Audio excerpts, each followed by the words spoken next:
नमस्कार, स्वागत है आप सभी का ज्ञान सम्मान के मंच पे। तो हम लोग यहाँ पे ईपीएफओ 2023 को ध्यान में रखते हुए यहाँ पे टेस्ट सीरीज देख रहे थे।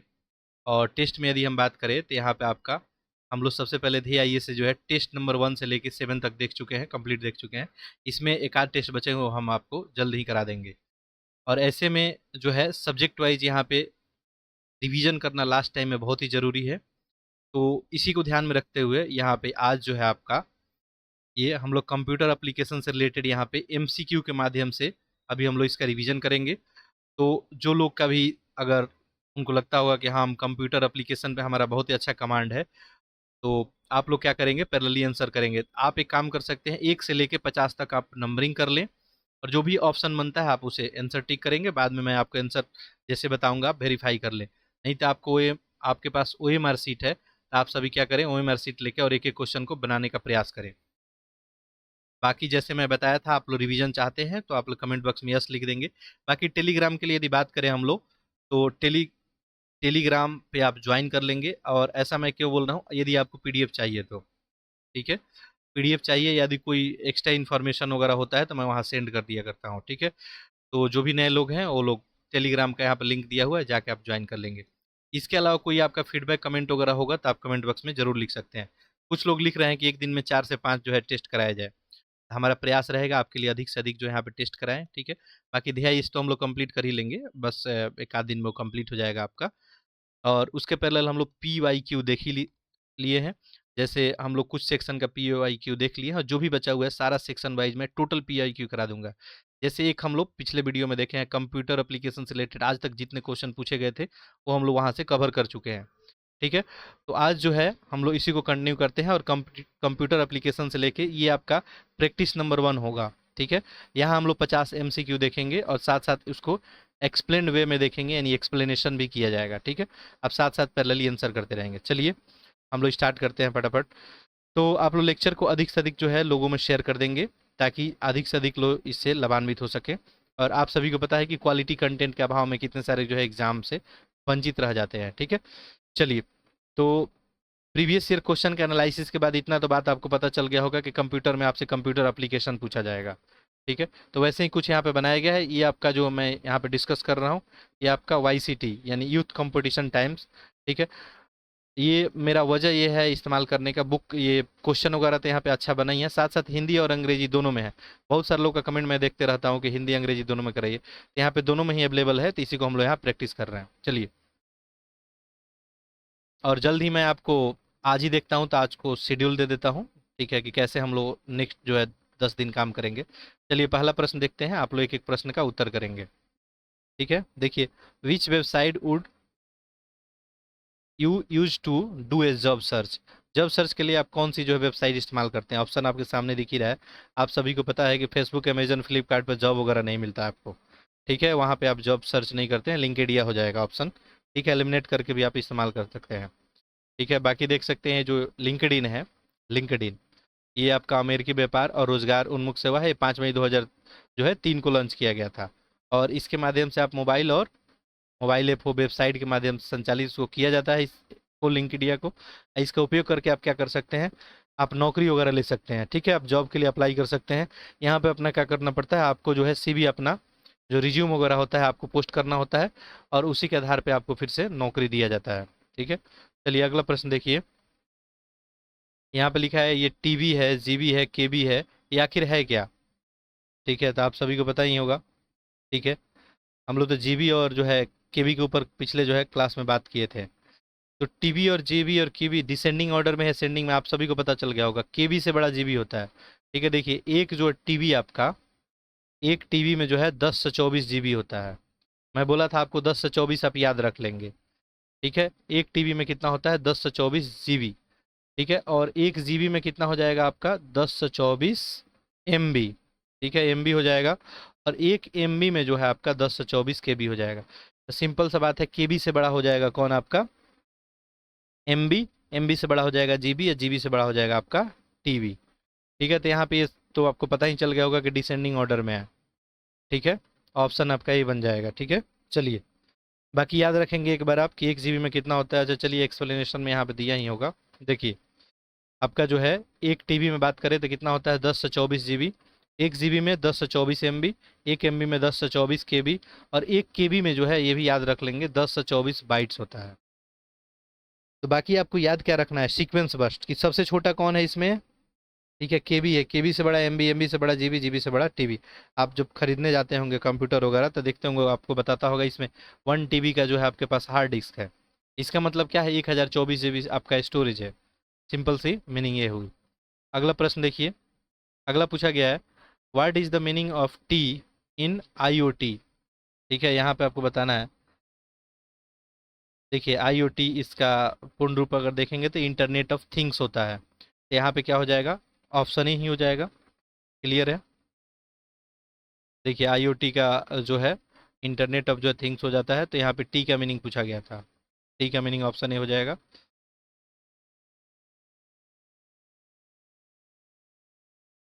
अगला प्रश्न देखिए, प्रश्न नंबर 4। हम लोग पूछे पूरे जो है 50 यहाँ पे प्रश्न देखने वाले हैं। ठीक है, चलिए। तो अगला है कि how long videos can be recorded and upload in Instagram. अब बताइए, अब ये भी तो एप्लीकेशन से आप इंस्टाग्राम पे कितनी देरी का वीडियो जो है रिकॉर्ड करके और अपलोड कर सकते हैं। ठीक है, यहाँ पे देखिए 3.6 है, 5 मिनट है, टू आप सभी को पता ही होगा। आप 1 मिनट तक यहाँ पे क्या कर सकते हैं, अपलोड कर सकते हैं। यानी जो है इसमें जनरली जो है 3 सेकंड से लेके और 60 सेकंड तक जो है आप वीडियो अपलोड कर सकते हैं। जो लोग अपलोड करते होंगे उनको पता ही होगा। ठीक है, चलिए। इंस्टाग्राम जो है इससे बात याद रखेंगे 2010 में ये लॉन्च वगैरह हुआ था। चलिए अगला प्रश्न देखते हैं। बाकी यहाँ पे देख ले, इंस्टाग्राम से रिलेटेड कुछ इन्फॉर्मेशन है। इंस्टाग्राम फोटो और वीडियो शेयर करने के लिए क्या है, एक सोशल नेटवर्किंग साइट होता है। और ये अक्टूबर 2010 में क्या किया गया था, लॉन्च किया गया था। इसमें 3 सेकंड से 60 सेकंड तक वीडियो, यानी वही 1 मिनट तक आप अपलोड कर सकते हैं। आईडीएस का फुल फॉर्म बताइए, आईडीएस का फुल फॉर्म क्या होता है।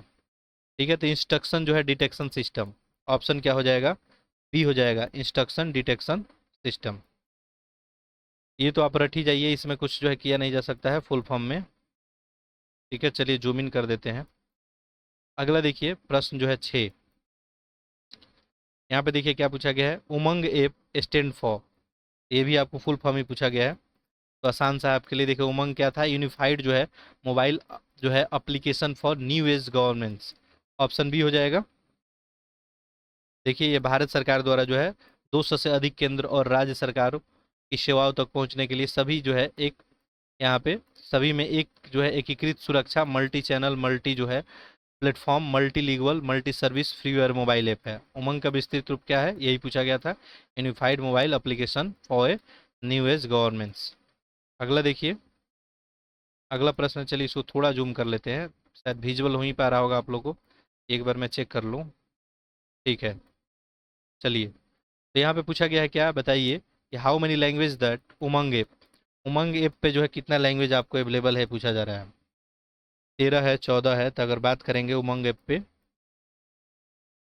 तो इस पे जो है आपका 13 भाषा उपलब्ध है उमंग ऐप पे। ठीक है, ऑप्शन यहाँ पे ये बनना चाहिए। ठीक है, जैसे उमंग ऐप पे देखेंगे आप सभी जो है कोविड वगैरह में टीकाकरण वगैरह जरूर किए होंगे, तो इस ऐप का आप इस्तेमाल यहाँ पे किए होंगे। हिंदी है आपका, अंग्रेजी है, इसमें बांग्ला, तमिल, तेलुगु, कन्नड़, मलयालम, उड़िया, गुजराती है आपका, उर्दू, असामी, पंजाबी, मराठी वगैरह रखा गया है। ऑप्शन यहाँ पे ठीक है ए हो जाएगा। चलिए ठीक है, 13 भाषाएं उपलब्ध है इसमें। देख सकते हैं अंग्रेजी हो गया, हिंदी हो गया, बंगाली, तमिल, तेलुगु, कन्नड़, मलयालम, उड़िया, गुजराती, मराठी, सामी और उर्दू। अगला प्रश्न नंबर 8 देखिए क्या पूछा गया है ये, the flowing can be the posted on the blog. निम्नलिखित में से ब्लॉग पे पोस्ट किया जाता है, ब्लॉग पे जो है क्या पोस्ट किया जाता है। देखिए टेक्स्ट आप कर सकते हैं, फोटो वीडियो सभी कुछ कर सकते हैं ब्लॉग पे, आप सभी को पता है। टेक्स्ट भी आप कुछ कर सकते हैं, फोटो वीडियो सारा कुछ कर सकते हैं। ऑप्शन डी बन जाएगा। अगला प्रश्न देखिए, अगला प्रश्न है आपका, इंफॉर्मेशन जो है रिट्राइव्ड इज आपको फास्टेस्ट फ्रॉम, जानकारी पुनः प्राप्ति का सबसे तेज जो है कौन है, इसमें आपको बताना है। ठीक है, देखिए आपके पास ऑप्शन यहाँ पे 4 है, पेन ड्राइव है, सीडी या हार्ड डिस्क। आपको जानकारी प्राप्त करना है फास्टेस्ट फॉर्म में, तो आप पेन ड्राइव से प्राप्त कर सकते हैं, सीडी या हार्ड डिस्क से, या ऑल द एबव। देखिए ऑल द एबव तो यहाँ पे ऑप्शन नहीं बनेगा, यहाँ पे चूंकि सबसे तेज पूछा गया है। इन सब में देखेंगे तो हार्ड डिस्क जो हो जाएगा सबसे तेज आप डाटा ट्रांसफर वगैरह करते होंगे अपने जो है कंप्यूटर वगैरह पे, तो हार्ड डिस्क में सबसे तेजी में होगा इन सब में। ठीक है, क्वेश्चन नंबर 9 हो गया। चलिए बाकी हिंदी में इधर क्वेश्चन दिया होगा ये, चलिए हिंदी में नहीं दिया गया है, कोई दिक्कत नहीं, सिंपल सी कहानी पूछी गई थी। तो देखिए हार्ड जो लिखा हुआ है कि हार्ड का संग्रहण क्षमता अन्य स्टोरेज डिवाइस से अधिक होती है, तो हार्ड डिस्क में डेटा का सबसे तेज जो है पुनः प्राप्त हम लोग इससे कर सकते हैं। क्वेश्चन नंबर तेज, अच्छा यहाँ पूछा था कि पुनः प्राप्त करना है तो उसके लिए आपका हार्ड ड्राइव हो जाएगा। ठीक है, बाकी स्पीड वगैरह तो जरूरी नहीं है कि हार्ड डिस्क का स्पीड सबका ज़्यादा ही होगा। ठीक है, वो डिपेंड जो है अलग थिंग पे करता है। अगला देखिए, यहाँ पे आपको फिल इन द ब्लैंक है, पूछा है कि is the screen background and main area of window where can you can open and manage program. ठीक है, आप किस एरिया में जो है स्क्रीन बैकग्राउंड और विंडोज के मेन एरिया जहाँ आप प्रोग्राम को मैनेज और ओपन कर सकते हो, कौन सा एरिया होता है? ये क्या होता है आपका डेस्कटॉप होता है, आप सभी को पता ही है, डेस्कटॉप पे ही हम लोग करते हैं ना, चाहे स्क्रीन बैकग्राउंड की बात हो, मेन एरिया विंडोज का वही होता है, वहीं पे हम लोग जो है बहुत सारे प्रोग्राम को मैनेज करते हैं। यहाँ पे देख सकते हैं क्या लिखा हुआ है आपको, जो आपका डेस्कटॉप विंडोज होता है ये एरिया होता है डेस्कटॉप विंडोज, जो जैसे मैं आपको जो अभी पढ़ा रहा हूँ। ठीक है, विंडोज क्या हो गया, डेस्कटॉप ही हो गया, इसका विंडोज हो गया जहाँ पे हम यूजर प्रोग्राम को ओपन कर सकते हैं, मैनेज कर सकते हैं, सारा कुछ यहाँ पे कर सकते हैं, फोल्डर बना के रख सकते हैं, डाटा स्टोर करके रख सकते हैं। अगला देखिए question number 11, cloud service have a relationship with their customers. जो क्लाउड सेवाओं के साथ डैश के ग्राहकों का एक संबंध है। देखिए इसके साथ वन टू मेनी। ठीक है, वन टू मेनी का जो है क्लाउड जो है सर्विसेज वन टू मेनी जो है, हम क्लाउड में हम लोग जब कंप्यूटर एप्लीकेशन पे बात किए थे तो हम बताए थे इसको, यानी पिछले जब हम लोग PYQ देखे थे तो वहाँ पे क्या बताए थे, ये एक नेटवर्क की तरह काम करता है जहाँ पे क्या होता है आपको एक से अधिक लोग, तो वन टू जो है मेनी हो जाएगा, ऑप्शन बी हो जाएगा। बाकी देखें यहाँ के एक्सप्लेनेशन आपको कुछ लिखा हुआ है, क्लाउड कंप्यूटिंग क्या है, एक हब नेटवर्क की तरह काम करता है जो प्रौद्योगिकी क्रांति ने उच्च गुणवत्ता वाली अच्छी और कम लागत की उत्पादक तेजी से लचीली और कुशल प्रक्रिया बढ़ाने के लिए मशीन को डेटा को एकत्र करना और विश्लेषण करना संभव बनाया। तो अब जैसे डेटा को इकट्ठा करने के लिए क्या आप क्लाउडिंग कंप्यूटिंग में बहुत सारा डेटा जो है स्टोर कर दिया जाता है। ठीक है, ऐसे में जो है दुनिया थोड़ी सी पहले से आसान हो गई है। ठीक है, और ऐसे में आप कहीं से भी डेटा एक्सेस कर सकते हैं। देखिए mail merge in a component of, mail को आप मर्ज करते हैं वर्ड प्रेस में, MS एक्सेल में, MS वर्ड में, ऑप्शन क्या हो जाएगा, ए हो जाएगा। मेल मर्ज जो है आपका MS वर्ड का ही कंपोनेंट है, ये पूछा था मेल मर्ज किसका है, तो MS वर्ड का है कंपोनेंट। मेल मर्ज देखें MS वर्ड का एक कंपोनेंट होता है जिसकी सहायता से आप एक मेल को एक से अधिक समय पे अधिक लोग को क्या कर सकते हैं, भेज सकते हैं। प्रश्न नंबर 13 देखिए, चलिए यहाँ पे लिखा है कि where is the Facebook, Facebook का हेड क्वार्टर कहाँ पे है, बताइए मुख्यालय इनका कहाँ पे है। ये तो आपके लिए आसान है, कहाँ पे है, कैलिफोर्निया में है। ठीक है, कैलिफोर्निया USA। ठीक है, अगला देखिए, अगला प्रश्न है आपका UPI स्टैंड फॉर, आपको पता ही है UPI के बारे में। तो यहाँ पे यूनिक पेमेंट इंटरफेस है, यूनिक प्रोफाइल इंटरचेंज, ये तो नहीं होता है। UPI क्या होता है आप सभी को पता है, यूनिफाइड पेमेंट इंटरफेस होता है, यूनिफाइड पेमेंट इंटरफेस। तो यहाँ पे दिख नहीं रहा, अगले पेज में दिखेगा। देखिए ऑप्शन क्या हो जाएगा, C, यूनिफाइड आपका पेमेंट इंटरफेस। UPI आप लोग करते ही हैं, यूज करते हैं आजकल। देखिए लिखा हुआ है आपको कि भारतीय राष्ट्रीय भुगतान निगम और भारतीय रिजर्व बैंक के द्वारा शुरू किया गया किसको, UPI को, और ऑनलाइन पेमेंट सिस्टम का नया तरीका है। यह एप्लीकेशन के द्वारा निर्मित किया गया है जिसको उपभोक्ता अपने पैसों का आसानी से लेन देन कर सकता है। इसका विस्तृत रूप क्या है, यूनिफाइड पेमेंट इंटरफेस। अगला प्रश्न देखिए, तो अच्छे अच्छे प्रश्न जो है इसमें कलेक्ट किए गए हैं। वेन वाज द स्वच्छ भारत मोबाइल ऐप लॉन्च। ठीक है, ये जो है स्वच्छ भारत मोबाइल ऐप कब लॉन्च किया गया था, ये 3 जून 2017 को। ठीक है,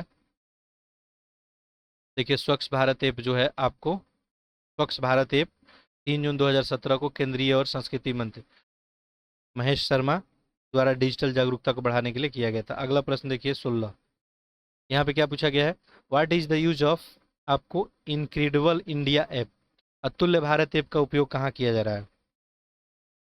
तो आपको पता है कि टूरिज्म को बढ़ाने के लिए अतुल्य भारत, ठीक है, आप प्रचार वगैरह देखते होंगे टीवी पे, ऐड वगैरह इसका देखते होंगे, ऑप्शन C हो जाएगा।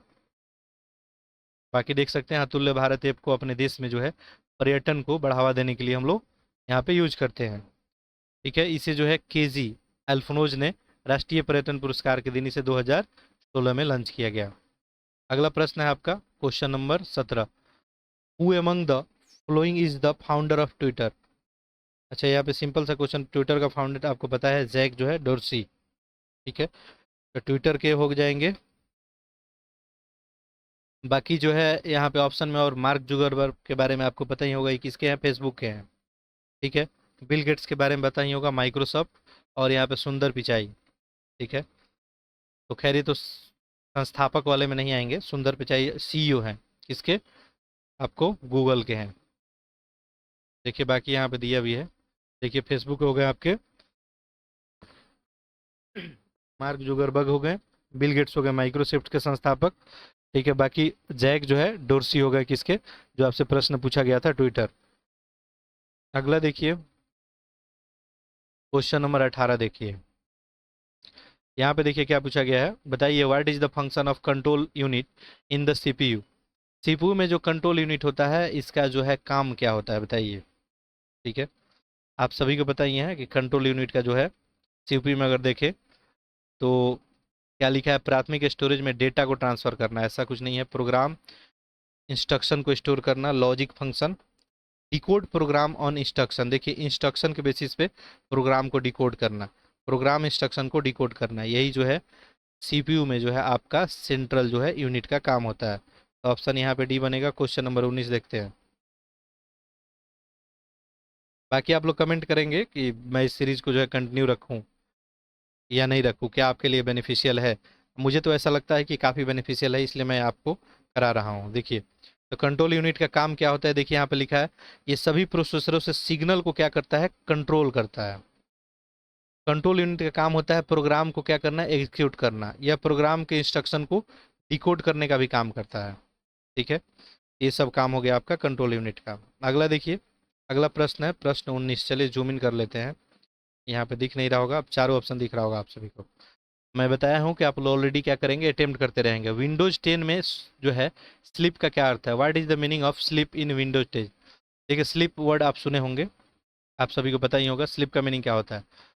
बोलते हैं स्लिप हो जाना। ठीक है, आपका जो है विंडोज जो है कभी कभी आपका कंप्यूटर डेस्कटॉप जो है लैपटॉप है स्लिप हो जाता है, इसका मतलब क्या होता है, shut down the computer without closing the running application. ठीक है, ऑप्शन क्या हो जाएगा आपका, डी हो जाएगा। बाकी यहाँ पे देखिए लिखा है स्लीप मोड विंडोज 10 का एक उपयोगी फीचर है, जिसकी सहायता से कंप्यूटर में चल रहे प्रोग्राम को बिना बंद किए क्या हो जाता है, ये शट डाउन हो जाता है। क्वेश्चन नंबर 20 देखें। Electronic page in presentation is called. Electronic page लेते हैं हम लोग प्रेजेंटेशन के लिए, उसको क्या बोलते हैं पता ही हो, इसको हम लोग क्या बोलते हैं, स्लाइड। स्लाइड इस्तेमाल करते हैं हम लोग, और इसके माध्यम से जो है आप प्रोजेक्ट वगैरह जो है रिप्रेजेंट करते हैं। अगला देखिए, चलिए जूम कर लेते हैं थोड़ा सा। पूछा गया है यहाँ पे, बताइए which one is not an element of IoT. अच्छा, इसमें कौन जो है आईओटी में जो है तत्व में शामिल नहीं है। सिक्योरिटी है, प्रोसेस है, पीपल है, थिंग। अभी हम लोग आईओटी थोड़ी देर पहले देखे थे। ठीक है, तो इसमें कौन सा आपका हो जाएगा, सिक्योरिटी शब्द हम लोग नहीं देखे थे। ठीक है, थिंग्स तो था ही, इसमें टी स्टैंड फॉर। ठीक है, तो यहाँ पे ऑप्शन ही हो जाएगा। देखिए इंटरनेट ऑफ थिंग्स ही है, इंटरनेट ऑफ थिंग्स, टेक्नोलॉजी की बात की जा रही है।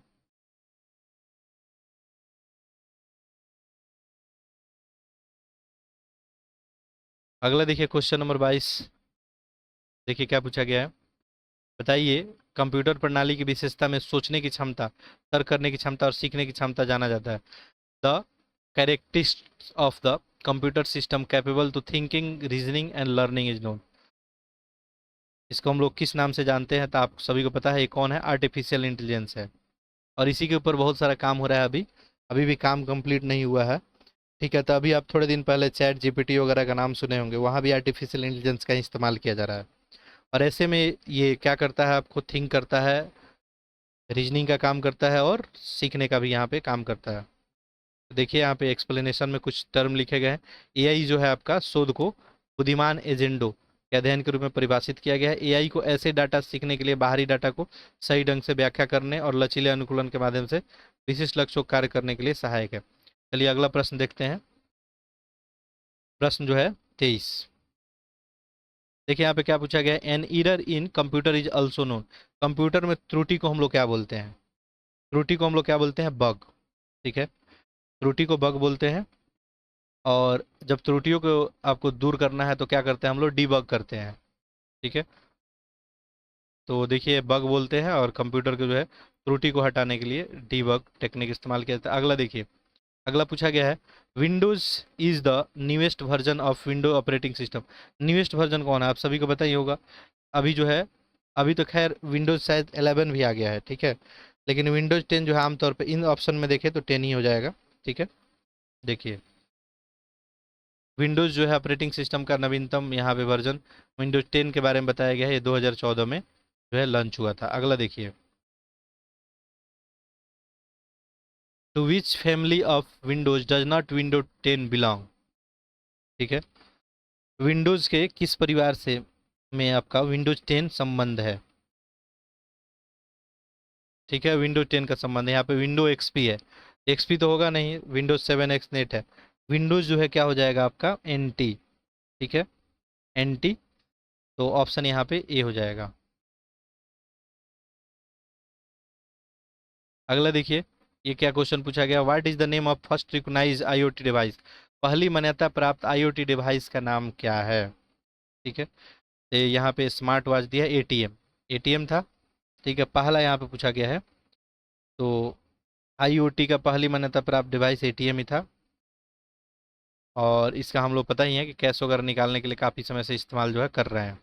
अगला देखिए question, question number 27, is being used by internet things. इसका हम लोग उपयोग इंटरनेट ऑफ थिंग्स के द्वारा किया जा रहा है। तो ये जो है रेडियो आपको आइडेंटिफिकेशन टेक्नोलॉजी। ठीक है, हम लोग इसका इस्तेमाल करते हैं आपको, इसका रेडियो जो है यहाँ पे आइडेंटिफिकेशन टेक्नोलॉजी से, रेडियो जो है फ्रीक्वेंसी जो है आइडेंटिफिकेशन टेक्नोलॉजी इसका पूरा नाम है। ठीक है, RFID, इसी का हम लोग यूज करते हैं इंटरनेट्स ऑफ थिंग्स के लिए। तो ऑप्शन यहाँ पे ये मान लिया जाएगा। ठीक है, RFID। चलिए देखते हैं, देखिए यहाँ पे लिखा गया है RFID, रेडियो फ्रीक्वेंसी जो है आइडेंटिफिकेशन, एक प्रकार का क्या है? वायरलेस कम्युनिकेशन है, जो इलेक्ट्रोमैग्नेटिक स्पेक्ट्रम, रेडियो फ्रीक्वेंसी वाले हिस्से को इलेक्ट्रोमैग्नेटिक और इलेक्ट्रोस्टैटिक जो है कपलिंग इस्तेमाल के लिए किसी वस्तु या व्यक्ति की विशिष्ट पहचान के लिए किया जाता है। ठीक है, चलिए अगला देखते हैं, प्रश्न नंबर 28। ये दिया गया है यहाँ पे, बताइए, प्रौद्योगिकी उपयोगकर्ता को ऐसा महसूस कराती है जैसे वास्तव में एक आभासी वातावरण। ये कौन सी टेक्नोलॉजी होती है? Technology makes user feel as they truly are the virtual environment. ठीक है, यहाँ पे ऑप्शन दिया गया है, आंसर करें आप लोग। ये आर्टिफिशियल इंटेलिजेंस है, रियलिटी जो है ऑगमेंटेड, ऑगमेंटेड रियलिटी। यहाँ पे क्या हो जाएगा? ये वर्चुअल रियलिटी, ऑप्शन डी बन जाएगा। आगे देखते हैं, देखिए खैर यहाँ पे लिखा हुआ भी है इसके बारे में। आभासी जो है वास्तविकता एक आपका सिमुलेटेड वातावरण बनाने के लिए कंप्यूटर प्रौद्योगिकी का उपयोग है। पारंपरिक उपयोगकर्ता इंटरफेस विपरीत वीआर उपयोगकर्ता का एक अनुभव के अंदर रखता है, और उनके सामने एक स्क्रीन देखने के बजाय उपयोगकर्ता को डुबोए जाते हैं। 3D की दुनिया की बात की जा रही है। ठीक है, अगला देखिए, क्वेश्चन नंबर 29 देखिए, द बेसिक जो है architecture of the IoT network included, internet of things network की मूल संरचना में शामिल है।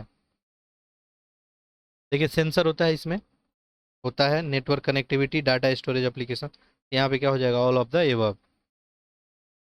देखिए इंटरनेट ऑफ थिंग्स की बात हो रही है, आर्किटेक्ट कई तत्व इसमें होते हैं, सेंसर, प्रोटोकॉल हो गया, एक्वेक्चर हो गया, क्लाउड सेवा हो गया, परतें हो गई, ये सब जो है ओएटी का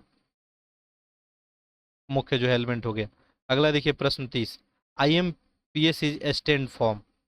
IMPS का नाम आप सुने ही होंगे। ठीक है, ये क्या होता है आपका? इंटरमीडिएट जो है पार्टिकुलर सर्विस, सॉरी, ये इंटरमीडिएट पार्टिकुलर सर्विस नहीं होता है, आपका इमीडिएट जो है पेमेंट सर्विस होता है। ठीक है, ऑप्शन सी होगा। IMPS क्या होता है? इमीडिएट आपको अगर मान लीजिए पेमेंट वगैरह कहीं सेंड वगैरह करना है, IMPS का हम लोग इस्तेमाल करते हैं। ठीक है, चलिए, तो तत्काल भुगतान करने के लिए रियल टाइम में हम लोग इस टेक्निक का इस्तेमाल करते हैं। क्वेश्चन नंबर 31 देखिए, क्या पूछा गया है आपसे, advance technical such as artificial intelligence quantum computing it were the mainly for the generation computer. उन्नत तकनीकी जैसे कि कृत्रिम बुद्धिमत्ता है, क्वांटम कंप्यूटिंग आदि के मुख्य रूप से डैश के पीढ़ी में कंप्यूटरों के लिए थी। तो इसका जो है आंसर क्या हो जाएगा, यहाँ पे देखिए पूछा रहा है कि advance technology, artificial intelligence, quantum computing, ये सब कौन जनरेशन में था, तो ये 5वां जनरेशन हो जाएगा। ठीक है, पहले ये चीज़ हम लोग नहीं, कंप्यूटर की जो है जो 5वीं पीढ़ी का शुरुआत 1985 में माना जाता है। इसमें देखेंगे तो वर्तमान से शक्तिशाली उच्च तकनीक आ गया था, एआई वगैरह सब हम लोग इसमें शामिल कर लिए थे। आगे देखिए अगला क्वेश्चन है मिल मर्ज इज द कंपोनेंट ऑफ। ये शायद क्वेश्चन हम लोग जो है देखे थे, तो मिल मर्ज तो पता ही है, एमएस वर्ड हो जाएगा, शायद रिपीट किया क्वेश्चन आपका। क्वेश्चन नंबर 33 देखते हैं। Why has RAM been named like this. आखिर रैम का नाम जो है रैम क्यों रखा गया है, रैम इस तरह का क्यों नामित किया गया है। ठीक है, आप सभी को पता है कि रैम का फुल फॉर्म क्या होता है, रैंडम एक्सेस मेमोरी। ठीक है, ये आपसे पूछा गया था। इसका नाम इसलिए रखा गया है because any of the location in chip directly be selected for storing a जो है driving data and instruction. Chip में किसी भी स्थान को सीधे डाटा और निर्देशों को संग्रहित करने और पुनः प्राप्त करने के लिए चुना जाता है, इसलिए इसका हम नाम रखें रैंडम एक्सेस मेमोरी।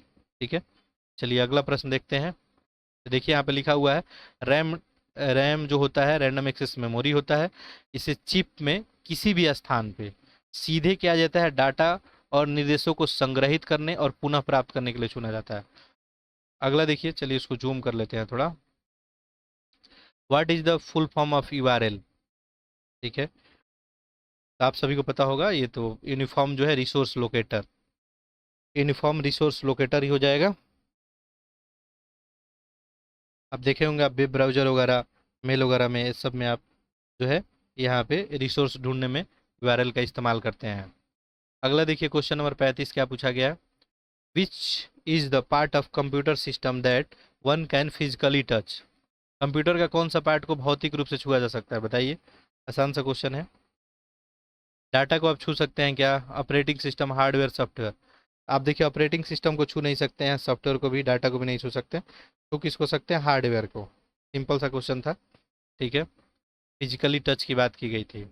अगला देखिए पूछा गया है reusable optical storage will be typically have the acronym सब। पुनः प्रयोग किए जाने वाले ऑप्टिकल स्टोरेज आमतौर पे जो है संक्षिप्त नाम इसका क्या है। वर्ड पे ध्यान देंगे, पुनः प्रयोग किए जाने वाला ऑप्टिकल स्टोरेज। सीडी होता है, डीवीडी, रोम, आरडब्ल्यू। ठीक है, तो पुनः प्रयोग करना है तो इसके लिए आरडब्ल्यू हम लोग इस्तेमाल करते हैं, यानी री जो है राइटेबल, इसको पुनः आप इस्तेमाल कर सकते हैं। बाकी ये सब जो है आप पुनः इस्तेमाल, एक बार स्टोरेज इसमें हो गया, पुनः इसका चक्रण नहीं होता है। ठीक है, पुनः प्रयोजन के लिए री जो है राइटेबल होता है। अगला देखिए question number 37। The most common type of storage device are.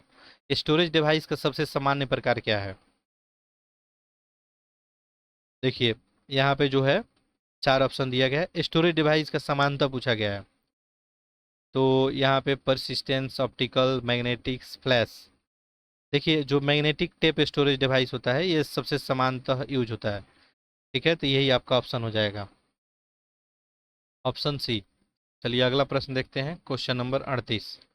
देख सकते हैं मैग्नेटिक जो टेप स्टोरेज डिवाइस है ये सामान्य रूप से हम लोग प्रयोग करते हैं। टेप रिकॉर्डर को कैसेट की तरह होती है, इसमें प्लास्टिक का रिबन चुंबकीय पदार्थ की परत चढ़ी होती है, इस पर डाटा स्टोर करके और हेड का प्रयोग किया जाता है, काफ़ी सस्ता होता है और ये आप देखे होंगे पहले इस्तेमाल किया जाता था। अगला देखिए,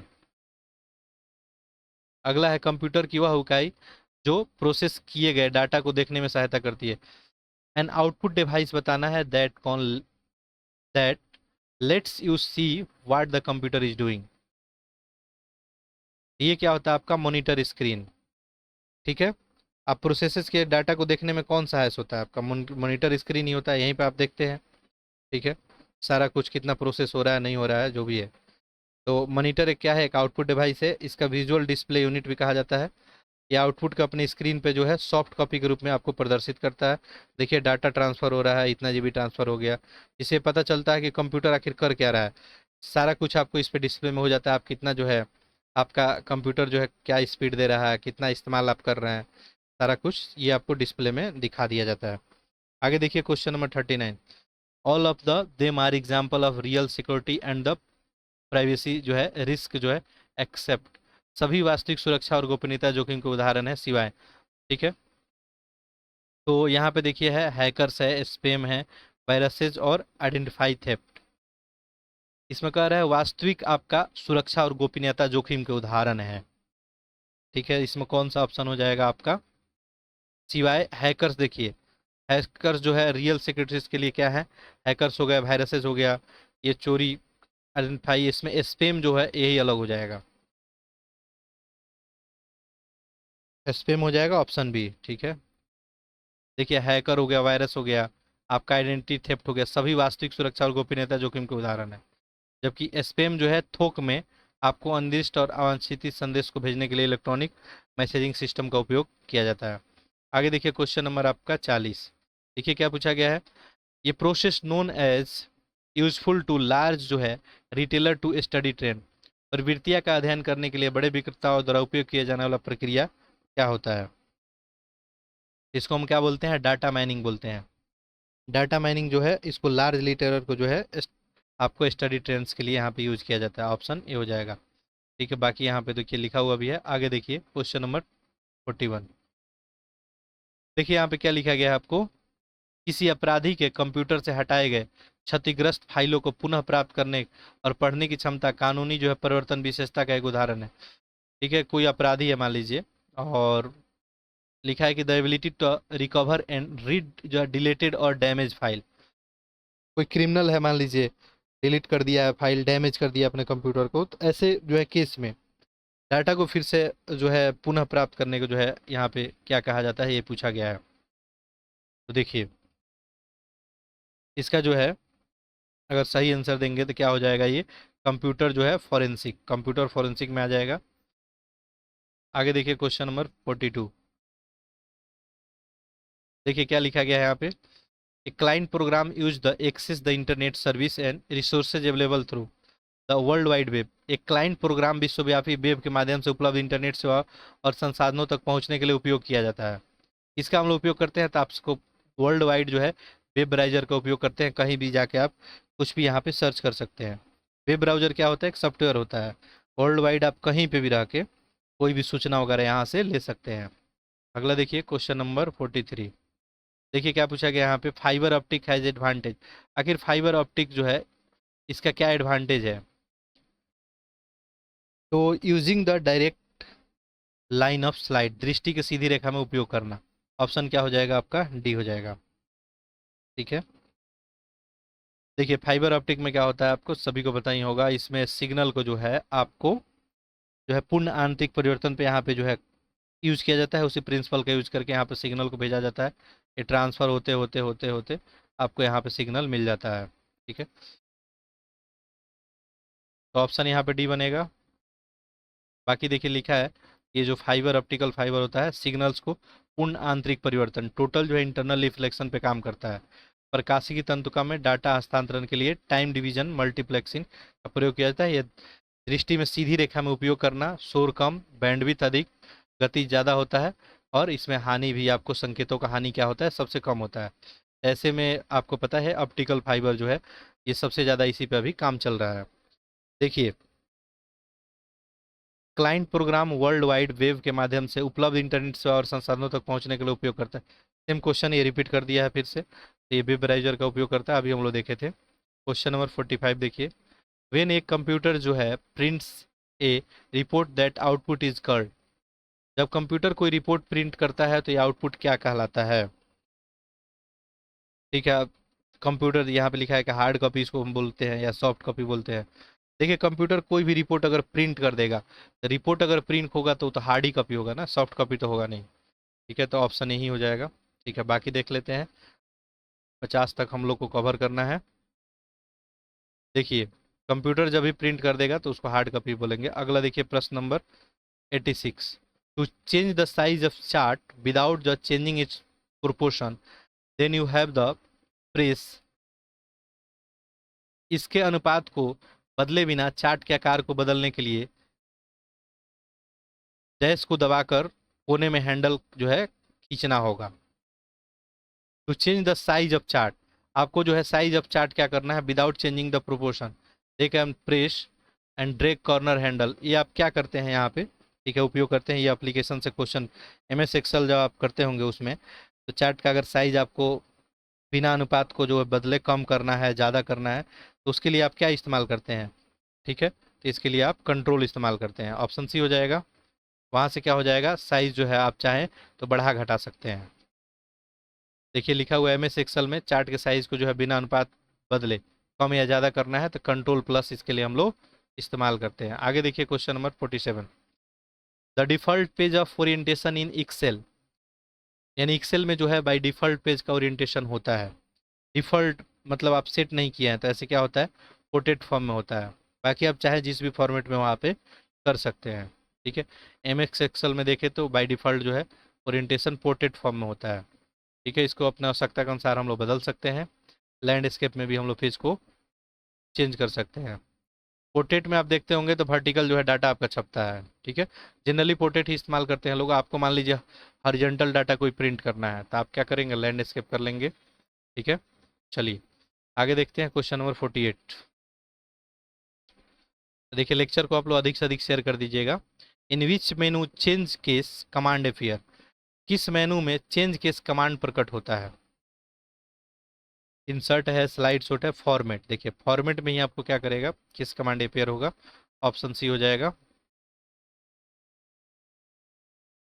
आगे देखिए अगला है क्वेश्चन नंबर 49।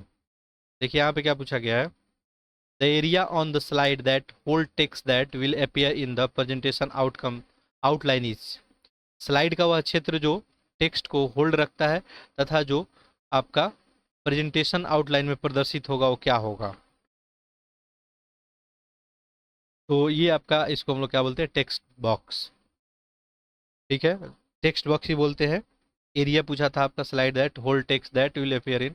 चलिए अगला देखते हैं आज का जो है आखिरी प्रश्न, प्रश्न 50, the purpose of auto format command in Excel 2, Excel में जो है ऑटो फॉर्मेट कमांड का उद्देश्य क्या होता है, ठीक है। तो ऑप्शन तो यहाँ पे दिख नहीं रहा है, चलिए अगले पेज में ऑप्शन होगा इसका। देखिए यहाँ पे क्वेश्चन आपसे क्या पूछा गया था, purpose of auto format command, create a professional and concept look for your data, ये तो हो जाएगा ऑटो फॉर्मेट कमांड का। चूज बिटवीन द स्टैंडर्ड जो है table format and the include border standing font colour, ये सब इसमें आ जाएगा। Easily apply to consistent format throughout the workbook, ये भी हो जाएगा। ऑल द अबव, यहाँ पर ऑप्शन क्या हो जाएगा, डी, ठीक है। इस तरह से हम लोग 50 प्रश्न देखें। तो आगे जो है अगले दिन आपको फिर से यहाँ पे जो है 50 प्रश्न का फिर से हम लोग एक सेट करेंगे। बाकी ऐसे लेक्चर बहुत लंबा हो जाएगा। बाकी आप लोग जो है ऐसे ही रिवीजन करते रहें, टेस्ट देते रहें और लेक्चर को अधिक से अधिक जो है आप शेयर करते रहें। आपका कोई फीडबैक कमेंट होगा तो आप ज़रूर लिखेंगे। अच्छा, जो भी मैं स्टडी मटेरियल देने का बात किया था तो आप लोग थोड़ा धैर्य बनाएंगे, सबको स्टडी मटेरियल जो है प्रोवाइड कराया जाएगा। चलिए आप सभी का बहुत बहुत धन्यवाद।